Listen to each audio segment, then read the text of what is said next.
Hello everyone, welcome back to Assam GK YouTube channel. Monokal আজি ভিডিওটিত আমি Assam Direct Recruitment Grade 3 আৰু Grade 4 পৰীক্ষাৰ বাবে প্ৰয়োজন হোৱা কৈ কেইটামান অতিকৈ গুৰুত্বপূৰ্ণ প্ৰশ্ন লৈ আহিছো। এই প্ৰশ্নসমূহ আপোনালোকৰ আগন্তুক যিকোনো ধৰণৰ প্ৰতিযোগিতামূলক পৰীক্ষাৰ বাবে অতিকৈ সহায়ক হ'ব পাৰে। হেহে ভিডিওটো শেষলৈকে ভালদৰে চাই থাকক। আজি ভিডিওৰ ফাৰ্স্ট কোৱেশ্চনটো হৈছে What is the name of the wind speed measuring device? অৰ্থাৎ বতাহৰ গতিবেগ জোখা যন্ত্ৰটোৰ নাম কি? কাৰেক্ট আনসাৰটো অপচন বি এনিমোমিটাৰ।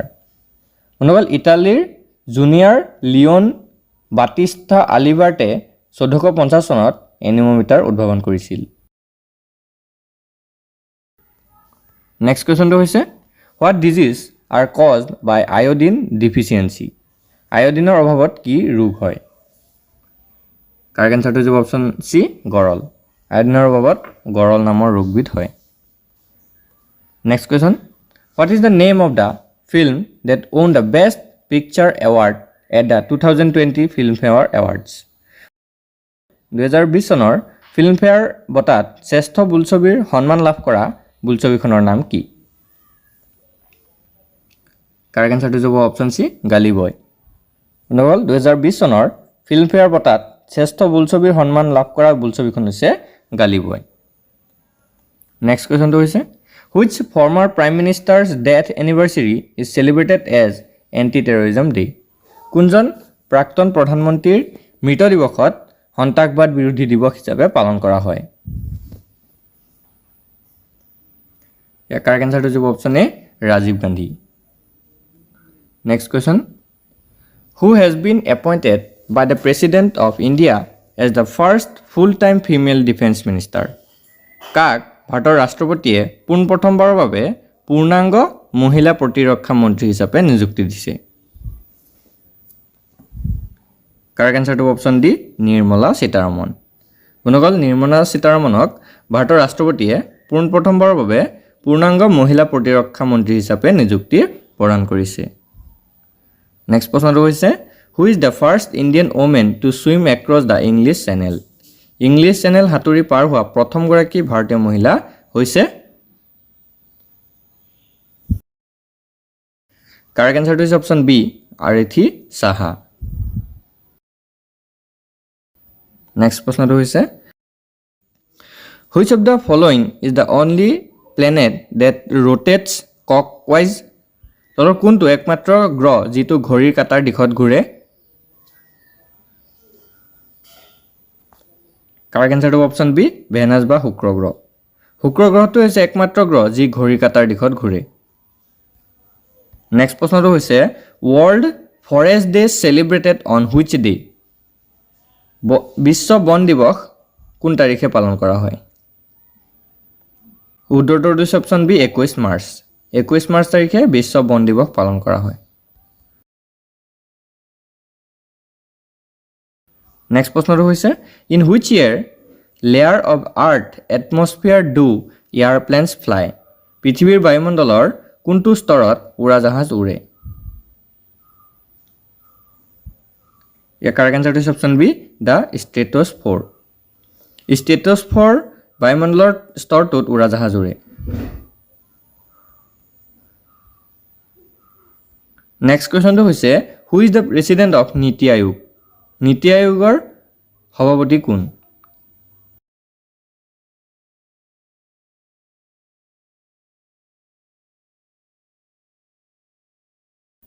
ইয়াৰ কাৰেক্ট আনসাৰটো হৈছে option B the prime minister.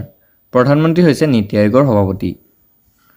Next প্ৰশ্নটো হৈছে Which state in North-East India was formerly known as NEFA? উত্তৰ পূব ভাৰতৰ কোনখন ৰাজ্যক আগতে নেফা বুলি জনা গৈছিল? কাৰেক্ট আনসাৰটো অপচন সি অৰুণাচল প্ৰদেশ। উত্তৰ পূব ভাৰতৰ অৰুণাচল প্ৰদেশ ৰাজ্যখনক আগতে নেফা বুলি জনা গৈছিল। Next question Which article of the Constitution deals with the appointment of the governor? সংবিধানৰ কোনটো অনুচ্ছেদত ৰাজ্যপালৰ নিযুক্তিৰ বিষয়ে আলোচনা কৰা হৈছে? কাৰেক্ট আনসাৰটো অপচন ডি আৰ্টিকল 155। অনুবল অনুচ্ছেদ 155ত সংবিধানৰ ৰাজ্যপালৰ নিযুক্তিৰ বিষয়ে আলোচনা কৰা হৈছে। নেক্সট প্ৰশ্নটো হৈছে What is the highest military honor in India? ভাৰতৰ সৰ্বোচ্চ মালিকৰ সন্মান কোনটো?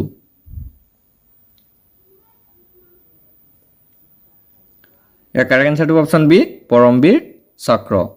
বন্ধুসকল ভাৰতৰ সৰ্বোচ্চ সামৰিক সন্মানটো হৈছে পৰমবীৰ চক্ৰ। নেক্সট কুৱেশ্যনটো হৈছে what is the name of the state with the largest number of SC people in India? ভাৰতত সৰ্বাধিক সংখ্যক অনুসূচিত জাতিৰ লোক বাস কৰা ৰাজ্যখনৰ নাম কি? কাৰেক্ট আনসাৰ হৈছে অপচন এ উত্তৰ প্ৰদেশ। বন্ধুসকল ভাৰতত সৰ্বাধিক সংখ্যক অনুসূচিত জাতিৰ লোক বাস কৰা ৰাজ্যখনৰ নাম হৈছে উত্তৰ প্ৰদেশ। নেক্সট প্ৰশ্নটো হৈছে how many district of Assam does the Barak river flow' through? Barak নদী অসমৰ কিমানখন জিলাৰ মাজেৰে বৈ গৈছে? কাৰেক্ট আনসাৰটো অপচন চি 4। বৰাক নদী অসমৰ 4খন জিলাৰ মাজেৰে বৈ গৈছে। নেক্সট প্ৰশ্নটো হৈছে who founded the Vikramashila university? Vikramashila বিশ্ববিদ্যালয় কোনে স্থাপন কৰিছিল?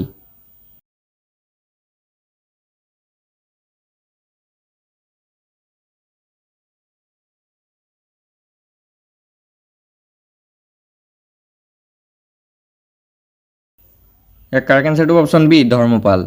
ধৰ্মপালে বিক্ৰমশিলা বিশ্ববিদ্যালয় স্থাপন কৰিছিল। নেক্সট প্ৰশ্নটো হৈছে who was the greatest poet of the Gupta period? Gupta যুগৰ শ্ৰেষ্ঠ কবি কোন আছিল? কাৰেক্ট আনসাৰটো অপচন চি কালিদাস। গুপ্ত যুগৰ শ্ৰেষ্ঠ কবি আছিল কালিদাস। নেক্সট প্ৰশ্নটো হৈছে which of the following is associated with Dandi Yatra? তলৰ কোনবিধ দাণ্ডি যাত্ৰাৰ লগত জড়িত? কাৰেক্ট আনসাৰটো অপচন চি চল্ট বা নিমখ। লোন আইন ভংগ কৰিবলৈ দাণ্ডি যাত্ৰা আৰম্ভ কৰিছিল মহাত্মা গান্ধীয়ে আৰু দাণ্ডি যাত্ৰাৰ লগত নিমখ জড়িত। নেক্সট কুৱেশ্যনটো হৈছে who was the first women ruler of India? ভাৰতৰ প্ৰথমগৰাকী মহিলা শাসক কোন? কাৰেক্ট আনসাৰটো অপচন চি ৰেজিয়া চুলতানা। ভাৰতৰ প্ৰথম মহিলা শাসকগৰাকী আছিল ৰেজিয়া চুলতানা। নেক্সট কুৱেশ্যনটো হৈছে who is the person immediately involve in the sepoy mutiny? চিপাহী বিদ্ৰোহৰ তাৎক্ষণিক কাণৰ লগত জড়িত ব্যক্তিগৰাকী কোন?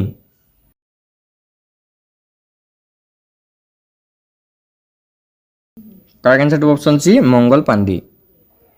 মংগল পাণ্ডে আছিল চিপাহী বিদ্ৰোহৰ তাৎক্ষণিক কাণৰ লগত জড়িত ব্যক্তি। বন্ধুসকল তেওঁ 34th বেংগল নেটিভ ৰেজিমেণ্টৰ চিপাহী আছিল। নেক্সট প্ৰশ্নটো হৈছে Kanishka was the greatest king of which dynasty? Kanishka কোন বংশৰ শ্ৰেষ্ঠ ৰজা আছিল? কাৰেক্ট আনসাৰটো অপচন বি কুষাণ। কনিষ্ক কুষাণ বংশৰ শ্ৰেষ্ঠ ৰজা আছিল। নেক্সট প্ৰশ্নটো হৈছে where is the tomb of Sher Shah Suri located? Sher Shah ছুৰীৰ মকবৰা ক'ত অৱস্থিত? কাৰেক্ট আনসাৰটো অপচন বি সাসাৰাম। সাসাৰামত শ্বেৰশ্বাহ ছুৰীৰ মকবৰা অৱস্থিত। নেক্সট কুৱেশ্যনটো হৈছে হুৱেৰ ৱাজ গৌতম বুদ্ধ বৰ্ণ? গৌতম বুদ্ধৰ জন্ম ক'ত হৈছিল? কাৰেক্ট আনসাৰটো অপচন এ লুম্বিনী। নেপালৰ লুম্বিনীত গৌতম বুদ্ধৰ জন্ম হৈছিল। নেক্সট প্ৰশ্নটো হৈছে হু ডেকৰেটেড দ্য ৰাষ্ট্ৰপতি ভৱন ইন দিল্লী? দিল্লীত থকা ৰাষ্ট্ৰপতি ভৱন কোনে সজাইছিল? কাৰেক্ট আনসাৰটো option C Edwin Landseer Lutyens. Next কুৱেশ্যনটো হৈছে when was the practice of chastity ban? কেতিয়া সতীদাহ প্ৰথা নিষিদ্ধ কৰা হৈছিল? ইয়াৰ কাৰেক্ট এনচাৰটো হ'ব অপশ্যন এ 1829। লৰ্ড উইলিয়াম বেণ্টিংকে 1829 চনত সতীদাহ প্ৰথা নিষিদ্ধ কৰিছিল। নেক্সট কুৱেশ্যনটো হৈছে what was the original name of the epic Mahabharata? Mahabharata মহাকাব্যখনৰ মূল নাম কি আছিল? ইয়াৰ কাৰেক্ট এনচাৰটো অপশ্যন ডি জয় সংহিতা। মহাভাৰত কাব্যখনৰ মূল নাম আছিল জয় সংহিতা। নেক্সট প্ৰশ্নটো হৈছে হু কল্ড মোহনদাস কৰমচান্দ গান্ধী মহাত্মা গান্ধী কোনে মোহনদাস কৰমচান্দ গান্ধীক মহাত্মা গান্ধী বুলি অভিহিত কৰিছিল শুদ্ধটো হৈছে অপশ্যন বি ৰবীন্দ্ৰনাথ টেগোৰ ৰবীন্দ্ৰনাথ ঠাকুৰে মহাত্মা গান্ধীক মহাত্মা গান্ধী বুলি অভিহিত কৰিছিল বন্ধুসকল ৰবীন্দ্ৰনাথ ঠাকুৰে 6 মাৰ্চ 1915 চনত এই উপাধি প্ৰদান কৰিছিল নেক্সট প্ৰশ্নটো হৈছে which of the following was built by Shahjahan শাহজাহানে তলৰ কোনটো সাজিছিল কাৰেক্ট আনসাৰটো অপশ্যন বি মতি মস্কো শাহজাহানে মতি মস্কো অৰ্থাৎ মতি মছজিদ সাজিছিল নেক্সট প্ৰশ্নটো হৈছে which Mughal emperor built the Taj Mahal কোনজন মোগল সম্ৰাটে তাজমহল নিৰ্মাণ কৰিছিল কাৰেক্ট আনসাৰটো অপশ্যন বি শাহজাহান শাহজাহানে তাজমহল নিৰ্মাণ কৰিছিল নেক্সট প্ৰশ্নটো হৈছে where did the Jallianwala Bagh massacre take place Jallianwala বাগৰ হত্যাকাণ্ড ক'ত হৈছিল ইয়াৰ কাৰেক্ট আনসাৰটো হ'ব অপশ্যন এ নেকটাৰ বন্ধুসকল অমৃতসৰত জালিৱানাৱালা বাগৰ হত্যাকাণ্ড সংঘটিত হৈছিল নেক্সট প্ৰশ্নটো হৈছে when did Ashok conquer Kalinga অশোকে কেতিয়া কলিংগ বিজয় কৰিছিল কাৰেক্ট আনসাৰটো অপশ্যন সি 2061 খ্ৰীষ্টপূৰ্ব 261 খ্ৰীষ্টপূৰ্বত অশোকে কলিংগ বিজয় কৰিছিল নেক্সট প্ৰশ্নটো হৈছে who called Margaret Noble dedicated মাৰ্গাৰেটে এলিজাবেথ নোবেলক কোনে নিবেদিতা আখ্যা দিছিল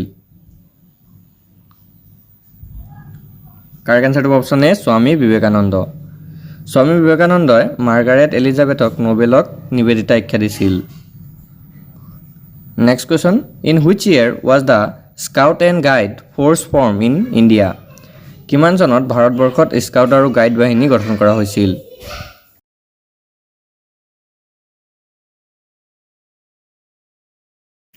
শুদ্ধটো হৈছে অপশ্যন এ 1950 1950 চনত স্কাউট আৰু গাইড বাহিনী গঠন কৰা হৈছিল নেক্সট প্ৰশ্নটো হৈছে during whose reign did Mughal painting reach its peak কাৰ শাসনকালত মোগল চিত্ৰকলা শীৰ্ষ পৰ্যায়ত উপনীত হৈছিল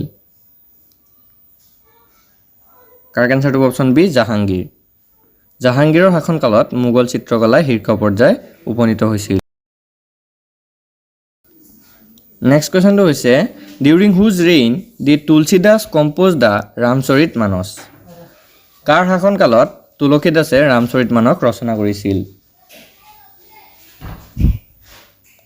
ইয়াৰ কাৰেক্ট আনসাৰটো অপশ্যন ডি আকবৰ আকবৰৰ শাসনকালত তুলসীদাসে ৰামচৰিত মানস ৰচনা কৰিছিল নেক্সট প্ৰশ্নটো হৈছে who laid the foundation stone of the Qutub Minar in Delhi দিল্লীৰ কুতুব মিনাৰৰ আধাৰশিলা কোনে স্থাপন কৰিছিল